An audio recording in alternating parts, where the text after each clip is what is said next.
Madison Square Garden wasn't just an arena that night. It was a living archive of boxing history, a place where ghosts of champions still linger in the rafters and every echo carries the sound of battles past. And on this night, it held its breath for Teofimo Lopez versus George Kambosos Jr. The lights burned hot, the crowd buzzed with certainty, because to them, this wasn't supposed to be a contest. It was supposed to be a victory lap for the man who dethroned Lomachenko. The king of the lightweight division, the showman who called himself the Takeover. Teofimo walked in wrapped in confidence, draped in self-belief, fueled by fame and expectation. Across from him stood Kambosos, quieter, less celebrated, carrying his Greek heritage like armor stitched into his skin, a man built by rejection and overlooked by design. The odds spoke louder than his name, 13-1 against him. But numbers don't feel pressure, and Kambosos had lived under it his whole life. When the bell rang, Teofimo exploded forward like he wanted to erase the challenger from history in minutes, throwing bombs, loading hooks, trying to make a statement that would echo. But George didn't crumble. He stood his ground, he measured, and then, in a moment that silenced an entire building, he timed Teofimo perfectly and dropped him with a sharp, unforgiving right hand. The garden froze. The crowd gasped. Commentators stumbled over their words. The script shattered. The champion climbed back up, pride wounded, eyes burning, and suddenly the energy shifted. It wasn't celebration anymore. It was tension. It was uncertainty. Because right there, in the first round, under those lights, the world realized this fight was no longer a coronation, it was a war. As the early rounds unfolded, Teofimo Lopez tried to reassert control, stepping forward with power, slamming rights and left hooks into Kambosos' guard and shin, forcing his presence, trying to make the mistake of round one disappear with sheer violence. But George refused to bend. Every heavy punch from Lopez was answered with intelligent counters, crisp jabs, sharp right hands that disrupted his rhythm.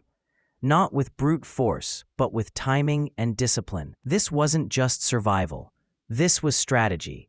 Kambosos wasn't fighting the champion's power. He was fighting his ego, forcing him to think, forcing him to hesitate.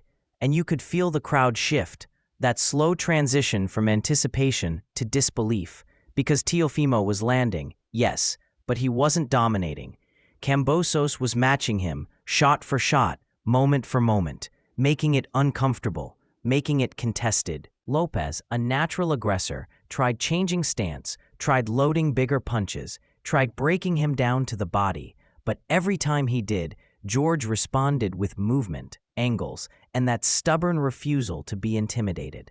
He was absorbing, yes, but never disappearing. He kept his eyes locked, his balance steady, his footwork disciplined, and through it all, he was piling up rounds. By the end of the fourth and fifth, what should have been control started becoming friction, and the crowd, once so sure, now watched with a different expression, the face you wear when you realize you're watching something unpredictable, something dangerous. Because the underdog wasn't just still there, he was starting to belong.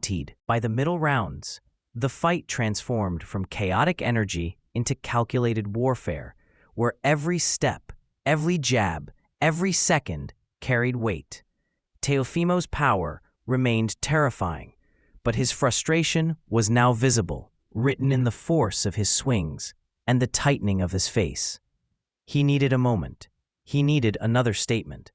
But Kambosos controlled the rhythm with precision, jabs snapping his head, counters landing just enough to remind him this wasn't domination. It was negotiation. The commentators began asking questions no one expected them to ask.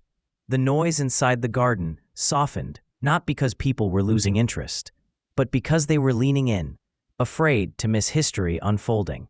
And then, in the ninth, Lopez found his chance.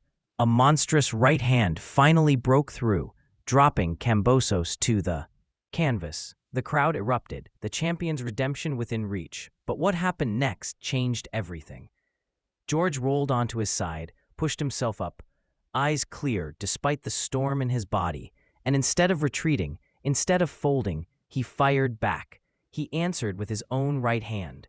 He stood ground where most men disappear. In that moment, both fighters had touched the canvas. Both had tasted doubt.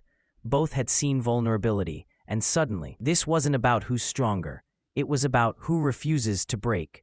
This wasn't just a title fight anymore. This was a story of wills colliding.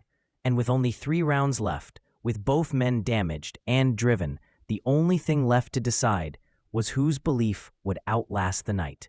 The final rounds arrived heavy, thick with consequence, every breath taken like a decision, every punch thrown like a confession. Lopez's face wore damage now, blood flowing from a cut, blurring his vision, staining the canvas, but also fueling his urgency. This was his kingdom, and he wasn't ready to give it up. Kambosos marked too, never panicked, never abandoned the plan. He circled, jabbed, countered, refusing to become stationary. His discipline became his armor. Teofimo chased, threw power, loaded desperation into every swing, but George made him miss just enough, touch him just enough, frustrate him just enough. You could see it in Teofimo's movements. Slower legs, bigger breaths, punches thrown with hope instead of calculation. Meanwhile, Kambosos stayed composed, scoring, surviving, proving. The crowd stood, unable to sit, watching 2 men carve themselves deeper into the night.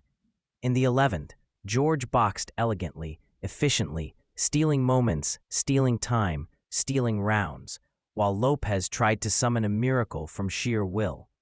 The theater of it all was breathtaking. Not just violence, but endurance, technique, spirit. This is where champions are defined, not by power, not by fame, but by what you become when both start fading. And as that final round approached, every second felt like a countdown, not just to a bell, but to a verdict on legacy. When the 12th round began, there was no applause anymore, just tension, just breath held tight across 20,000 chests. Lopez surged forward one last time, looking for the punch that had made him a champion, the moment that had built his name. But Kambosos denied him the narrative. He kept moving, he kept jabbing, he kept fighting smart. Not spectacular, just effective, disciplined, controlled. 30 seconds left, and the world hung on each exchange. Then the final bell rang, and everything stopped. 2 warriors stood in the center, broken and unbroken at the same time, their faces painted with sweat and blood, their stories written into the air. The ring fell silent. The judges' envelopes opened. Time froze. 115-111 Kambosos. A ripple. 114-113 Lopez. A heartbeat. 115-112 Kambosos. And just like that, the underdog dream became reality. George Kambosos Jr., the man overlooked, the fighter doubted, the son of migrants and grind, was now the unified lightweight champion of the world.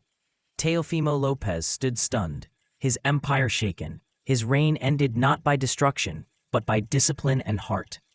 The Garden didn't just react. It absorbed the moment, because it understood something then. This wasn't just a fight. It was a lesson. That boxing doesn't reward arrogance. It rewards preparation. It doesn't crown the loudest. It crowns the one who refuses to disappear. And on that night, under those lights, history didn't follow expectation. It followed courage.